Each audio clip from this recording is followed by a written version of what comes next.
Susan Linn is one of the world's leading experts at the impact of big tech and big business on children. She is a psychologist, an award-winning producer and ventriloquist, a lecturer on psychiatry at Harvard Medical School, and the author of the landmark books, Consuming Kids and The Case for Make-Believe. She is the founding director of the Campaign for Commercial-Free Childhood, which is now called Fairplay, which I've served on the board of for about 8 years. Leaders of the growing movement to place the needs of children above the need for profits driving Wall Street and Silicon Valley. And now I'll introduce the New Press, which has just published Susan's new book, which is why we're here today. Now celebrating its 30th anniversary year, the New Press is a not-for-profit book publisher with a public interest mission. The New Press publishes books that explore issues that affect us all. Its authors provide ideas and inspiration for the activists, teachers, policymakers, and everyday citizens who are working to defend and promote democracy. The New Press does its work with the help of many of its supporters. Please visit them at www.thenewpress.com or follow them on Facebook or Twitter to find out more. So, a little bit about Susan Linn, just one little story here. I used to live in Arizona. This was 2004. And my daughter's kindergarten teacher said, "John, watch this video." And I think the video, I saw it on YouTube, was it called Consuming Kids? Or Consuming Kids, was that the name of the video? Consuming Kids, or Consuming Childhood, I guess it was Consuming Kids. And it was a documentary about how media was consuming our children in ways that I couldn't even fathom until I saw this thing.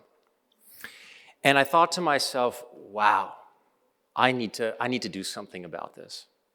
And Susan Linn was in this video, and she had started the Campaign for Commercial-Free Childhood, which is why she was in the video. And the things that she said in her interviews were really striking. And so I flew out to Boston to visit her. And she gave me sort of a talk about what she does and all this stuff. I was already signed up. I was ready to go. And I'll never forget this scene. She spoke about going up against Disney, against Mattel, all these big companies. And I remember I was standing in the streets of Boston, outside, and I was about to say goodbye to her. We had just had a coffee. And I hope I can explain this right. So is it South Station that was near so the train station, South Station, that's where we were just outside there on the streets of Boston.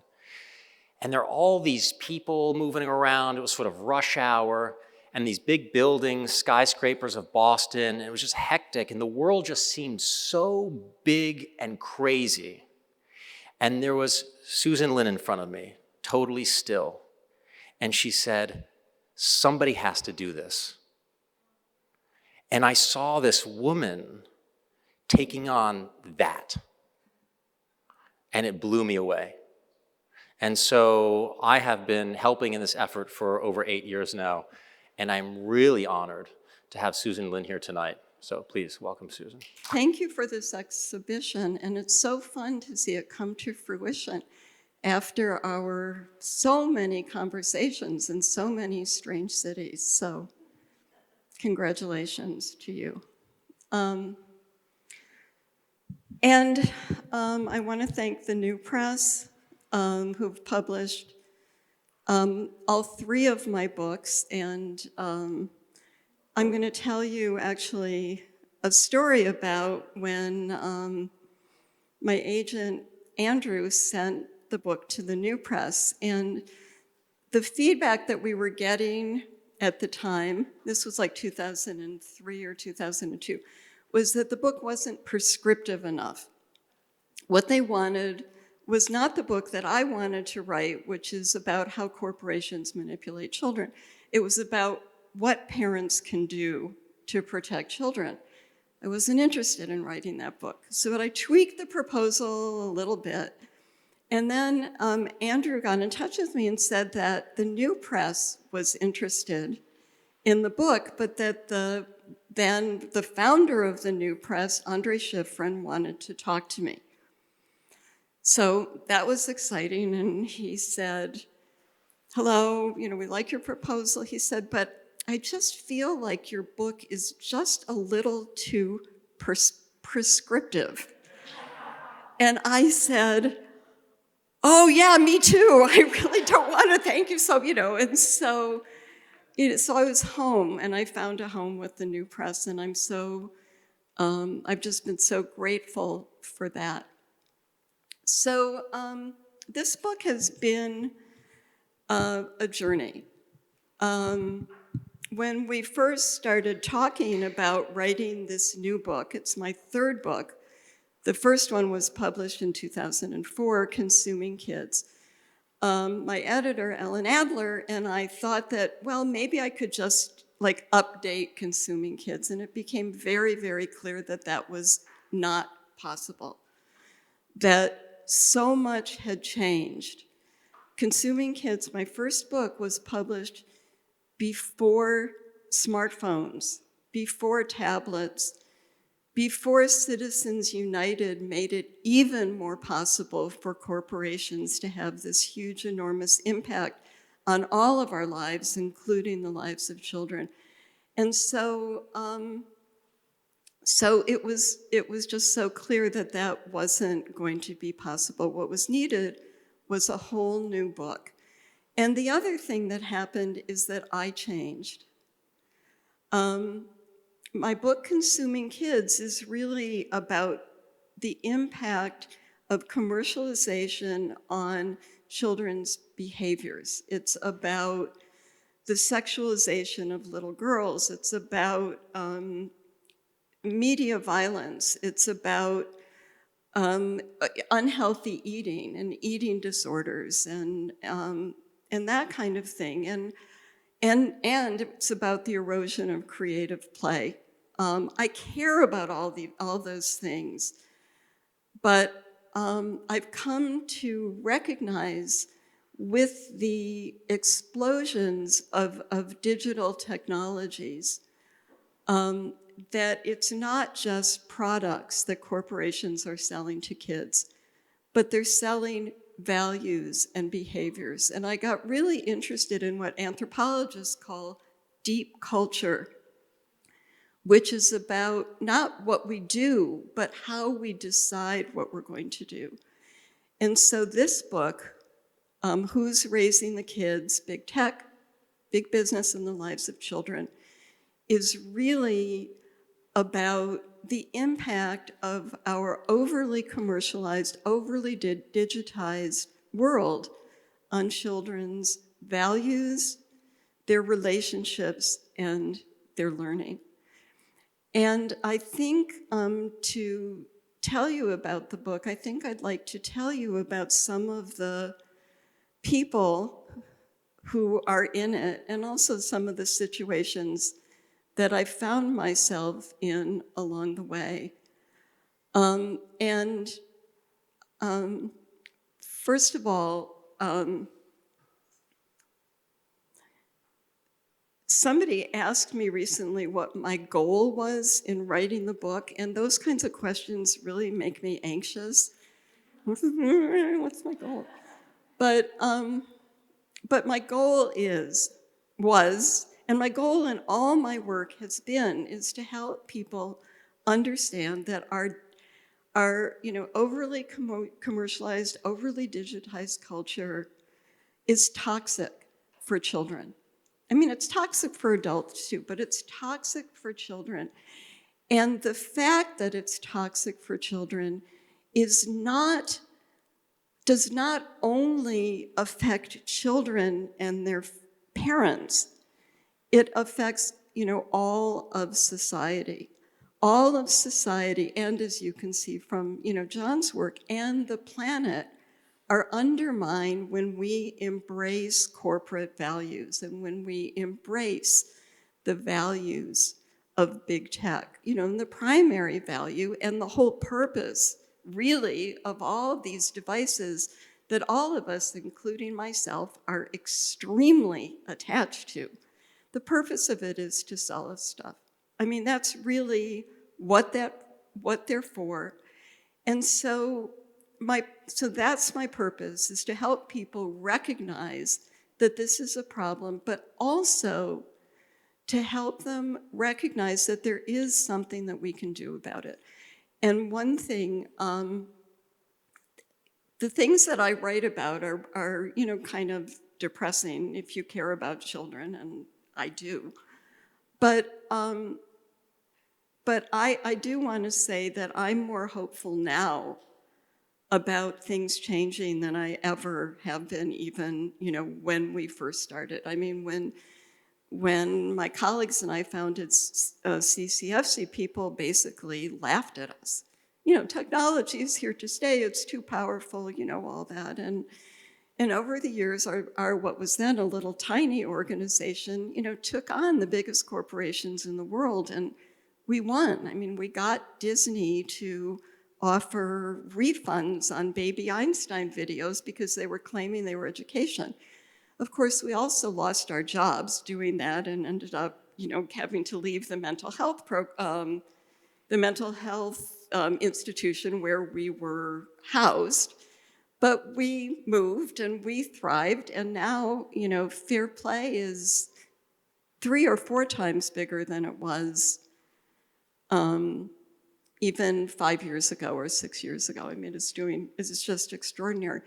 But also, there are young people now who are speaking up and becoming activists about the ways that commercial culture, the ways that they are, their lives are manipulated and made more barren by big tech. And that's really exciting. I mean, they're joining together, they're becoming activists. I think that's really wonderful. And what's also hopeful is that countries around the world are actually starting to pass laws that would limit the ways that these tech companies can manipulate children. And Britain passed a design code where anybody making a website that might remotely even have a chance of being used by kids has to take the well-being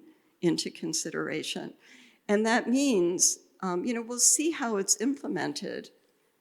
I mean, I'm not naive, but we'll see how it's implemented. But the fact that that law exists is amazing. And now there's a law in California. And there are bills in Congress right now that relate directly to how corporations are targeting children. They got out of committee in the Senate. There's one on the right to privacy for everybody, and it is odd that as a country we don't have a right for privacy, for privacy.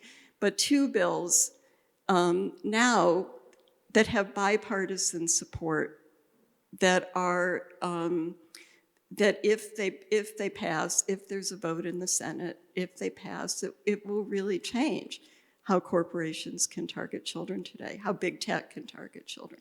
They're not perfect bills, and they might not pass, but for someone like me, who's, I've been doing this work for over 20 years, the fact that those bills exist is an incredible victory, just that they exist, because it means that people are starting to take this seriously. So I just want to put the hope out there because, the rest of what I'm going to talk about is depressing. So one of the first chapter in the book is called What Children Really Need and Why Corporations Can't Give It to Them. And I begin with a story a true story. My cousin Ellen, who just happens to be sitting there, is a child development person, and we have that in common. And she was taking care of her then 14-month-old granddaughter, who is sitting there. And she sent me a video, and the video took my breath away. And I still get chills every time I think about this video.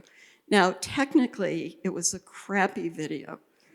I mean, it was, it was black and white, it was hard to see and all that. But basically what it was Ariel at 14 months sitting on a blanket in silence. The fact that there was silence is so unusual today. Kids today are bombarded by sound all the time. I mean, if you're playing with an app, any of those apps for kids, the default is sound. So there's she's in silence, and she's playing with these two extremely retro toys. That's what she's got. She's got an old baby doll and a bear. And so she's doing what babies, when they have the opportunity to do, she's doing what babies do. She is mouthing the baby doll, because that's how babies explore the world with all of their senses.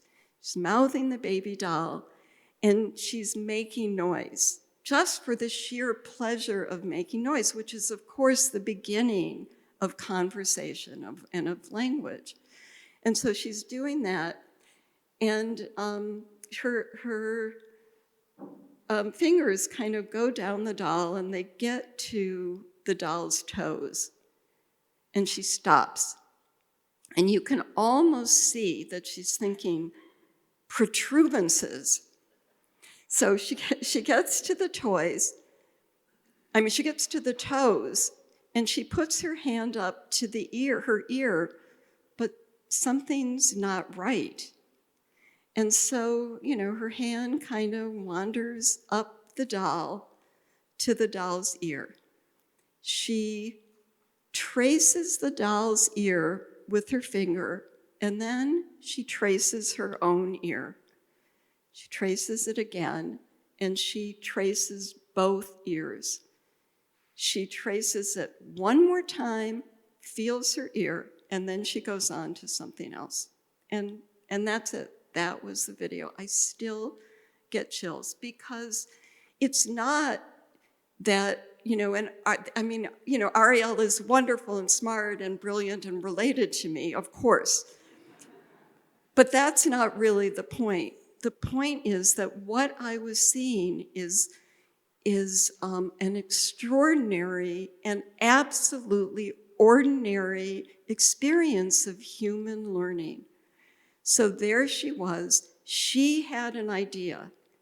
At 14 months, she was recognizing this sculpture, which is what a doll is, of a human as being like her own. And that's amazing that babies can do that, and they do that. Neurotypical babies can do that. And then she had an idea. And so she was, thinking, well, how is it like my body? And so she's feeling the toes. She made a mistake. And, she thought, instead of just stopping, she thought, okay, well, that's not right. I'm going to go on to something else. And she found, her ears. Every neurotypical child in the world is capable of that. And that's the beginning of curiosity. And it's the beginning of what they call executive function in the jargon of beginning something, and then finishing it.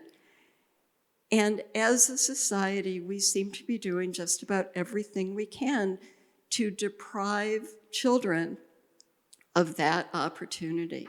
And in the book, I contrast that with being in a daycare center in an infant toddler room, and it was filled with toys that talk and chirp and beep. And it's important to remember that it's not just screens, and we can't even just talk about screens anymore. It's really, technology, in toys and smart toys. And these babies and toddlers were like just doing nothing. And the room was completely filled with all these toys that were just making a racket. And, if you just touch one of the toys, it starts to do something.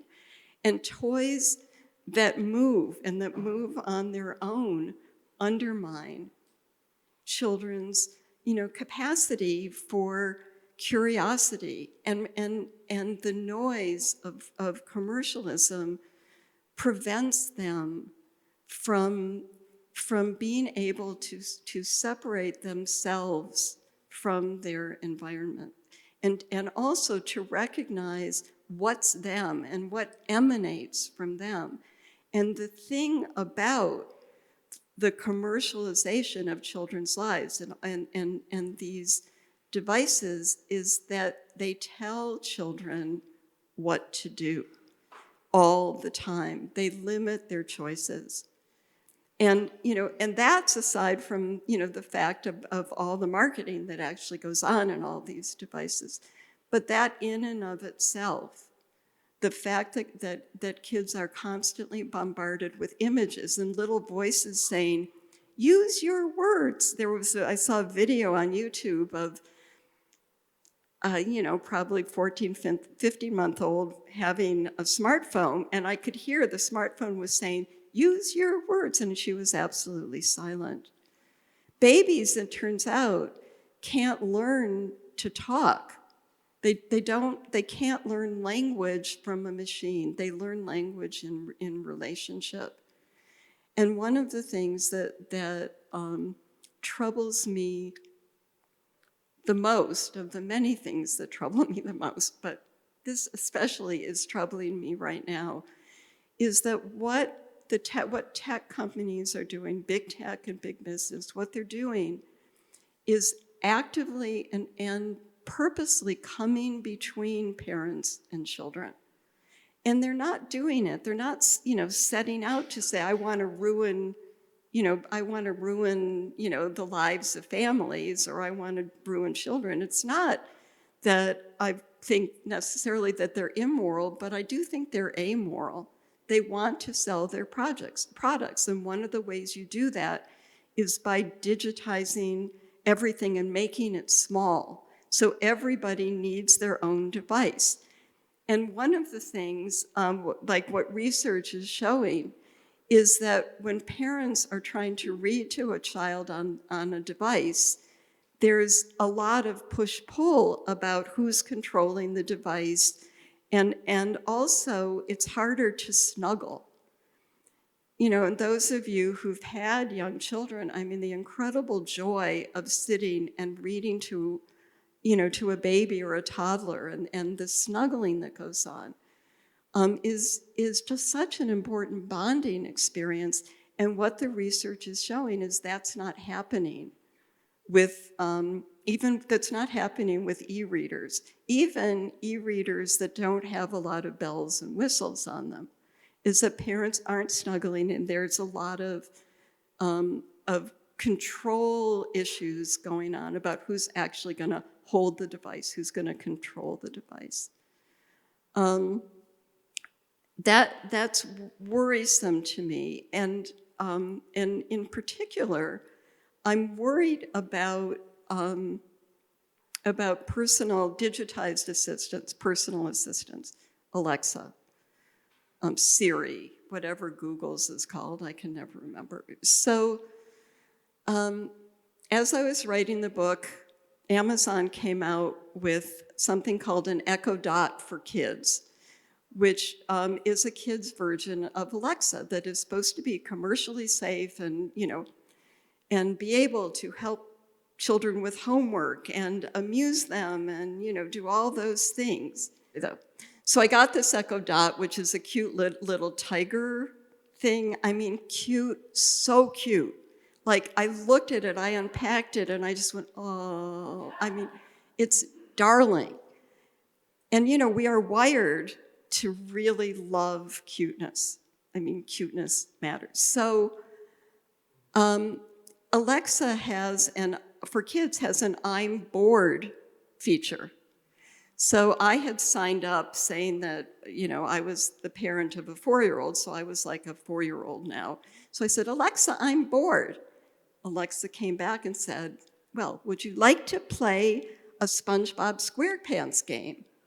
I said, no. Oh, well, would you like to play an American Girl doll game? No. Would you like to play a Barbie game? And it sort of went on. Every single thing that I was offered as a child was Alexa, which is supposed to be commercial free. It was all ads for products. Every single thing that I was offered to do was an ad. So I wrote about that, I do write about that in my book, but then I have a chapter in my book that's called Bias for Sale, and it's about the bias embedded in digital, that embedded in search engines and in games, and basically in the technology, there's a lot of bias embedded, and because of it's coming from huge amounts of data, there's bias embedded in the data, and also because of the unconscious, probably, biases of the people creating the algorithms that drive, the devices. So Dr. Sophia Nobel had written a book called Algorithms of Oppression, which I read, and her journey started when she typed black girls into Google and got pornography, which is not what she got when she typed white girls. And then other people, 3 black teenagers got mugshots, but that's not what, when you do 3 white teenagers, you get rugby or, things like that. So I just woke up one morning and I thought, gosh, I wonder what Alexa would have to say.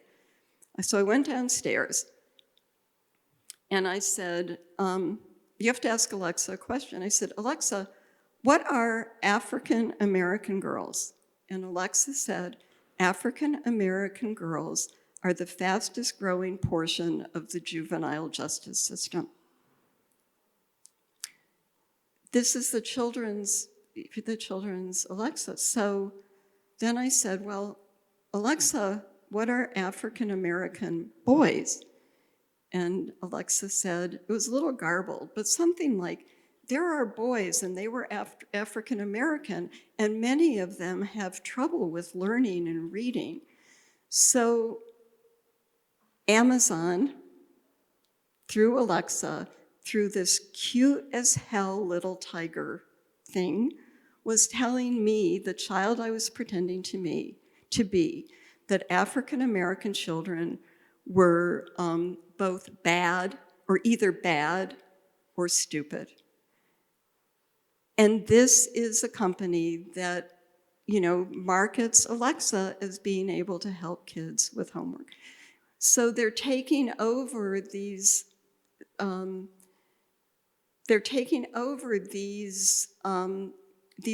roles that adults, loving adults, caring adults have played in children's lives.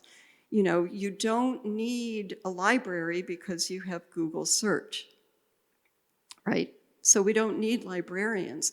And it is so troubling to me that even as librarians and teachers are being censored, a child can go to Alexa and ask anything that the child wants, and what happens, there's no regulation about what Alexa could tell that child. And there's something weird about and horrible about living in a society where that's possible. And it's important to remember that these digital assistants, they're just the beginning, because what's coming, of course, are robots. And even today on the market in 2022 are personalized or personal robots that are supposed to help children with social emotional issues, to teach social emotional development, to be able to help with homework and on and on and on. The technology is only going to get more and more powerful and more seductive, but that's why we need, as we the people need, as I said to John, we need to do something about it. John, thank you for what you're doing. And we want to have some questions. And so the first thing is this image of the child touching the doll and then touching the ear and finding that, and how the branded toys and the distraction of noise takes away from that sort of experience. And so my question is, if you could call what you were actually watching there on that video an experience of getting to know oneself, of self-discovery, is that what's on the line? Wow. Well, part of it is getting to know yourself. I mean, she had a human body, sculpture basically of a human body in her lap, and she was comparing it, to her own body. So it is that, but it's also about human learning. And, there's my colleagues, Kathy Hirsch-Pasek, and Roberta Golenkoff wrote a book that called Einstein Didn't Use Flashcards, and that basically that children are not empty vessels waiting to fill up. They're active learners and explorers, and that's what's being destroyed. And that actually has relevance way beyond even how children learn, but to democracy, because the critical thinking, the capacity to explore, to reason, all of those things that children are capable of, again, neurotypical children for sure are capable of, that is, being undermined because it's easier to just, sit in front of the screen and watch things happen, or, if you're given a choice of things to do, to have just predetermined choices and not free choice. And democracy thrives when people are curious, and democracy thrives when people can think critically, when they can separate themselves from what's coming at them. That's what's being undermined. But I think also because self-knowledge involves silence. So, in that sense, yes, self-discovery is being undermined. So Susan did mention how Alexa was making recommendations of these sort of branded toys, right? That was one thing. Do you want to play a Barbie game? Do you want to play this game? Just a really quick story. So Susan is a ventriloquist. She has a doll, which I love and miss, named Audrey. And I'll just quickly tell the story and then open it up to question and answer. But I just love this because I didn't understand what was the problem with, branded toys. And she would get up in front of a crowd and she would, did you start with Elmo? Yeah. So she would bring Elmo up. Everyone knows. Oh, no. You start with Audrey? I start with none of them. Oh, okay. I'm telling the story wrong then. You are. Okay. Well, do you want to tell it or do you want me to just kind of, go ahead. Just blush and shake. Just really quickly. I'll tell you. Okay, go ahead. We get along really well, really. We do. You owe me dinner, John. Okay. Okay, so when I speak about creative play, I think this is what you're talking about. I have slides, or I have the puppets themselves. I bring out a sock puppet, and it's just like a creature, really. I ask people, well, what is it?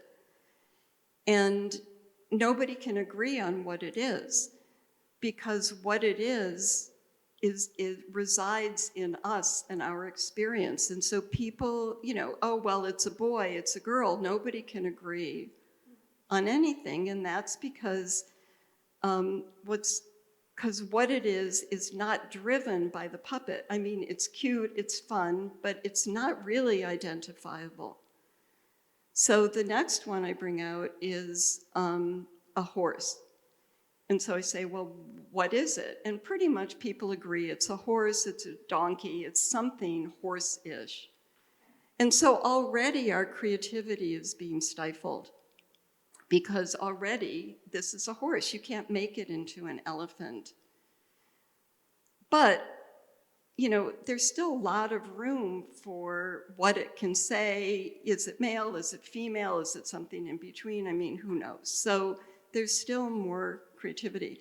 And then the last thing that I bring out is the Cookie Monster. And what happens, the adults in the room, many of whom, grew up on Sesame Street, they all go, oh, everybody loves, the Cookie Monster. And I say, well, what is it? And they'll say, it's the Cookie Monster. And I'll say, what's its name? And everybody will say, it's the Cookie Monster. And I'll say, well, what does it say? And everybody will say, me want cookie, me want cookie. Everybody is just thrilled. But basically, there's no creativity in, this puppet doesn't engender creativity. And not only that, if kids play with media-linked toys, they have a script already. They know what the toys are supposed to do. And I don't know if you've ever tried to convince a child to do something different with a media-linked toy. I mean, I've had argument, it doesn't work. It really doesn't work. And so that creativity is really lost. And if this toy is embedded with computer chips, so that it sings and dances and moves on its own, then it's completely useful, because the best toys, as the saying goes, are 90% child and only 10% toy. The best toys just lie there until somebody picks them up and transforms them. And that's what kids are being deprived of in our digitized, commercialized culture. Was that the story you were going to tell? Yeah, that's it. And I think it's important because when play becomes scripted, it's not play anymore. It's not play anymore. It's actually a very subtle form of indoctrination.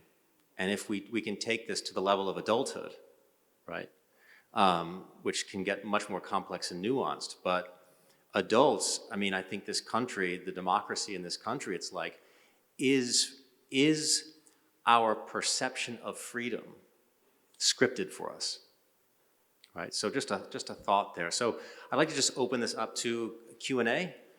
We will be passing a mic around, so if you have a question, please speak in the mic. I have a question about Sesame Street.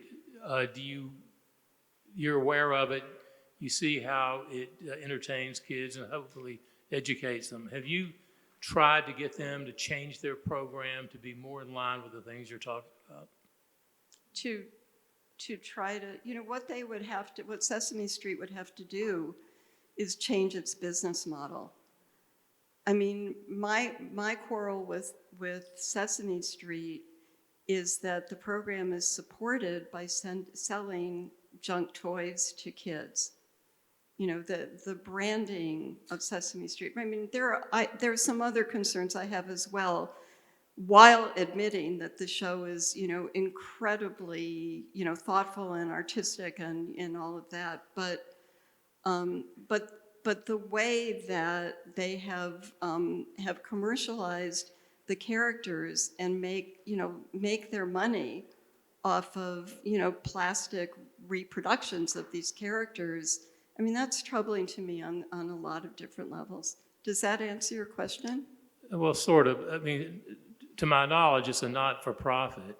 It's on public television, and your message seems to be so strong, I would think that you would resonate in spending some time talking to them. That I would resonate with? Sesame Street, the producers of it. It's public television. It's run by a foundation. Cooney started it years ago. I would think your message would have power. You need an introduction? What do you need? Okay. Well, first of all, here's, one of the things about corporations is that they are very quick to jump in and take advantage of flaws and cracks in society. And so one of the big flaws in our society is that we don't really have public television anymore. I mean, when many of you were younger, when it started, which was, the late 60s, it really was public television and it really was commercial free. But then, starting, in the late 70s and then in the 80s, when the market, we had Reagan, everybody fell in love with the market. I think that the producers of a lot of programs on public television saw the writing in the wall and realized they had to find a way to support themselves. They had to find a way to make money so that they could keep on doing their product. So then you have programs, with really great content on public television who were sponsored by McDonald's, or who, Sesame Street sold the letter K to Kmart. So, I was watching television and saw a Kmart commercial. So this is brought to you by the letter K for Kmart. I mean, so we don't really have public television, in this country anymore, and we don't really have public media for kids. And one of the things that is so troubling is that it's really hard to find any kind of media program or app for kids that isn't commercialized in one way or another, some more troubling than others. So would you say, I know you were on the Fred Rogers, Mr. Rogers' Neighborhood. Mm-hmm. I mean, if you compared Sesame Street to Mr. Rogers' Neighborhood, for example, I mean, where is it that Mr. Rogers succeeded? And whereas Sesame, because I think a lot of people here would think, oh, Sesame Street, they do great work. They travel to refugee camps and they make children smile. And so what's the difference between the Fred Rogers and the Sesame Street that makes, I guess in your mind, Fred Rogers was so much less commercialized, right? Or didn't sell all the merchandise? Well, it's not in my mind. Okay, I mean, he really was. I mean, I don't want to spend tonight criticizing Sesame Street. I know, people really love the program. I, admire, as I said, I admire the artistry. I think that they did racism early on. They dealt with racism better than any other children's program. I mean, I thought that was really great. But the fact is, Joan Gans Cooney, who started Sesame Street, worked in advertising. And the show began by basically, they noticed there was research showing that kids seemed to look at commercials when they weren't even looking at programs. And so they decided to sell reading to kids. They were, and so that's how the show developed. And starting from there, then when they started, having McDonald's as a sponsor, when childhood obesity is a major public health problem, selling the letter K to Kmart, I have trouble with that because that's harmful to children. And, and the toys, the junk toys that support, so many programs for kids are a lot of them, marketed to kids from low-income families. So I think, it's a problem, and we need public funding for public television, I think. I brought up the Fred Rogers just because there seems to be a way to do this, right? We've seen it in the past. So it's not like we turn off all our televisions, and there seems to be a way to do this in the right way. Would you agree with that? We've just sort of lost our sense of how to do that. I think that when Fred Rogers got started, as I said, public television really was public television.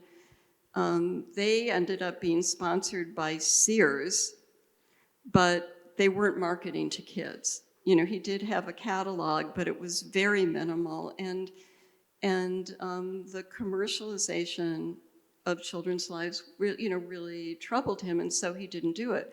It was a much more low-budget show, and I don't.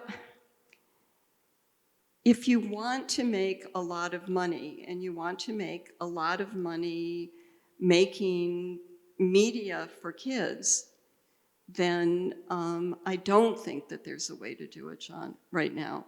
And because we don't have public funding, there was for 3 years the National Endowment for Children's Educational Television, and they gave out grants, but then that got defunded. So I think it's a problem.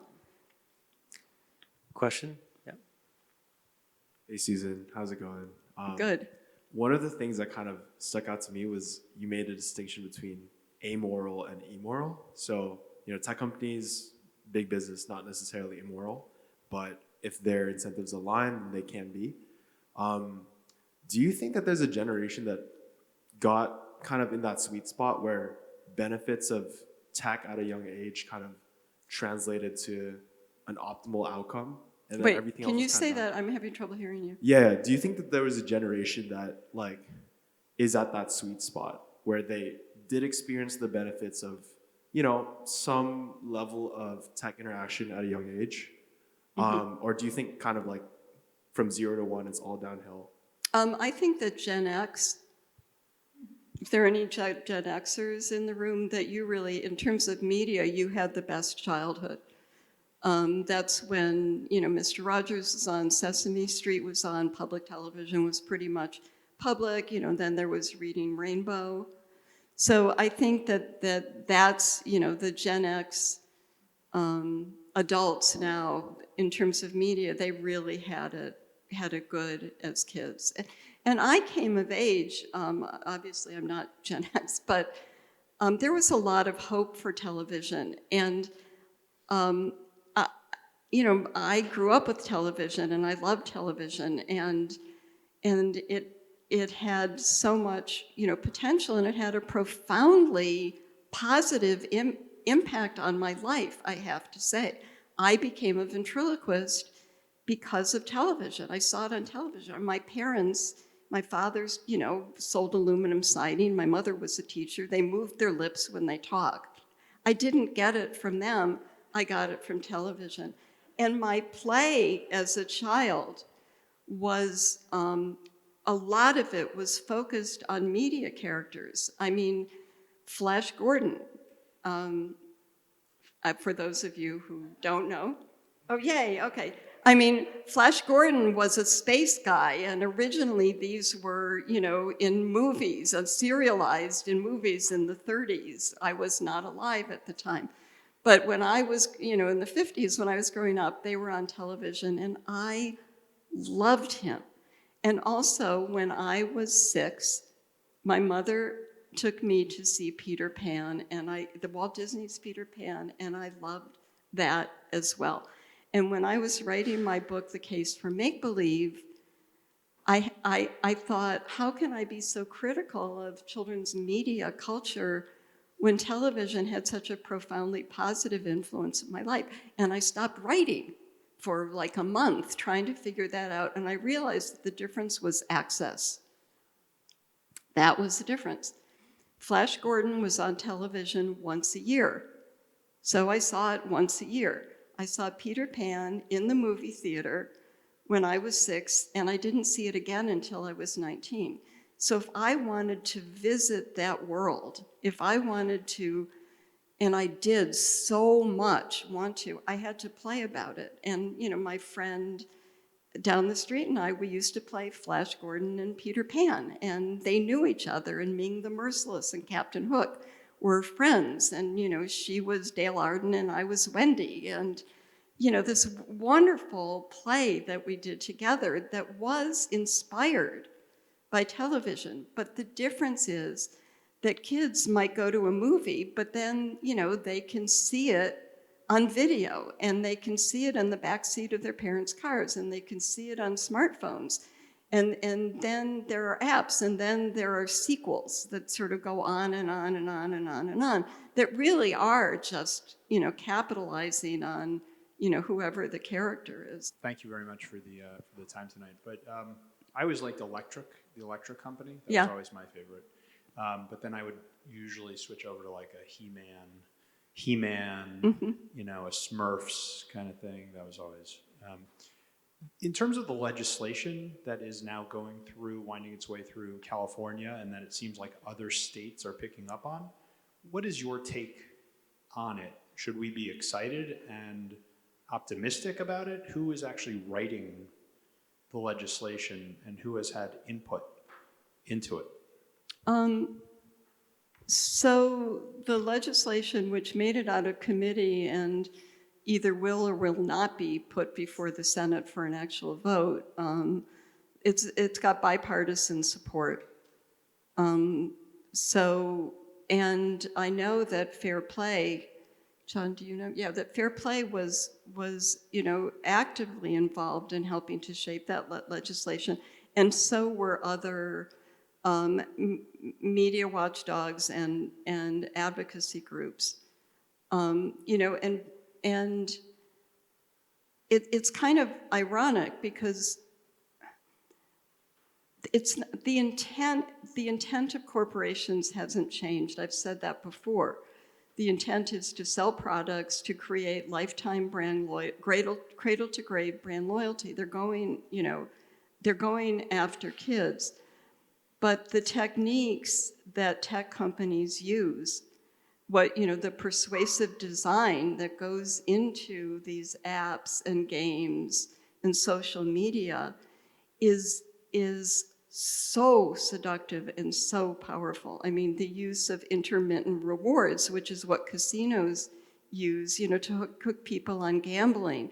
The fact that it's all built on surveillance, that we are so surveilled in this country, and not just from our phones, but from every smart device that we have in the house. So it's not just that companies know what we're doing online, they know what we're doing when we're not online as well. And so the advertising that is being concocted, which includes autoplay on YouTube, where the next video comes up. It's based on what the companies know about who you are, what you like, what your weaknesses are, what you spend, what is likely to keep your attention. So the techniques are just so incredibly powerful. And the legislation that's in the Senate, or that is in the Senate now, will go some ways to limiting companies' ability to use that kind of surveillance advertising with children. On the other hand, I mean, it is kind of ironic that basically what it will do is make computers, the business model for tech companies when it comes to children, they'll make it more like television was. And television, was also problematic because of the marketing embedded in it. It's just not, the marketing isn't as powerful, but it was plenty powerful. Does that answer your question? I'm curious if what your thoughts are on this concept of Web3 and the creator economy, and the concept of Web3 and the creator economy. For example, Time Magazine is making a big push to work with NFT companies in which, the jury's out how this is going to take shape, but there's this push from people making NFTs that the creators and the public have the opportunity to shape the content by owning kind of shares in the companies. And so now Time Magazine is one of the companies that's producing cartoon shows for the future. And I've just wondered, like, what your thoughts are. And can you explain to people about NFTs? Wow. Just so people know what you're talking about. NFT is a contract, and if a company produces like cartoon art, the public has an option to buy an NFT and a share in that company. And depending on the company, a lot are promising the ability to kind of have input on the goals and programs and projects. And the whole, it's, I guess, based on this idea of like a participatory economy, kind of like owning shares in a company would say. And so Time Magazine's making this big push for cartoons. I'm just wondering if you've had conversations about this, if it's too early to tell, or any thoughts you have. John, do you have anything to say? No, I don't have any thoughts on that. That's just all over my head. Yeah. And you're even taller than I am, too. Do you have anything to say to that? I'm getting on thin ice here, just in terms of what I know.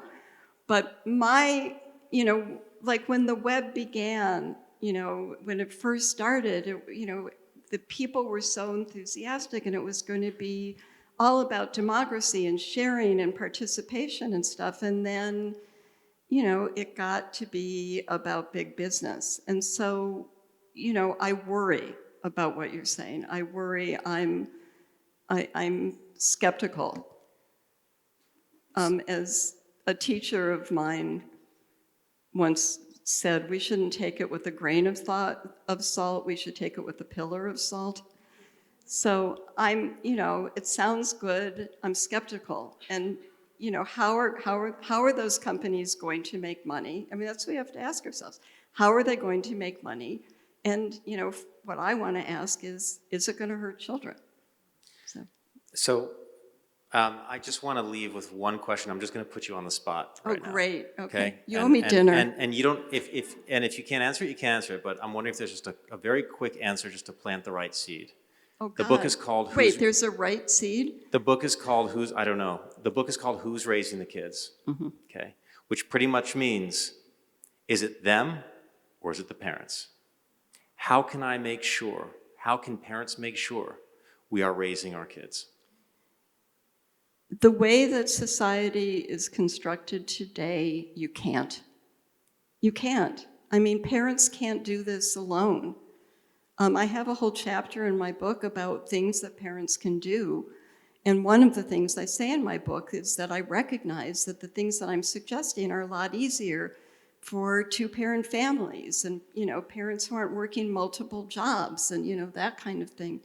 This is a societal issue, and we need to deal with it as a society. And you can escape to the woods and unplug. I mean, but, if you can, and I don't necessarily think that that's such a good idea. This isn't something that one parent can do alone.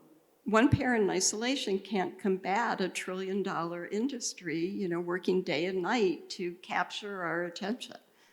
But I do have a whole list of things that parents can do in my book, and one of them is do less. Whatever you're doing with your kids, just do less. Try doing a little bit less. Carve out one night a week where there are no screens, including your screens. I mean, screen-free meals. People are starting to have what they call tech Sabbaths, tech Sabbaths, where they, refrain from technology, one day a week.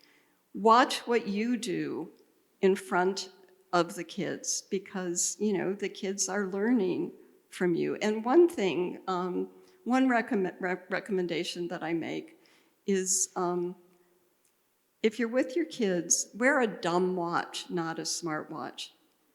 Because, the smartwatch is just basically your phone on a watch.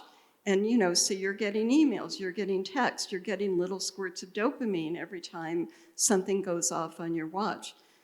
I mean, when I got my smartphone, I stopped wearing a watch. And then after a while, I realized every time I was looking at the time, I was checking my email. I was checking to see if anybody liked something that I posted and blah, blah, blah. So that's an easy one, I mean, buy an old watch or buy, a regular watch and wear it. Thanks. Thank you. Thank you.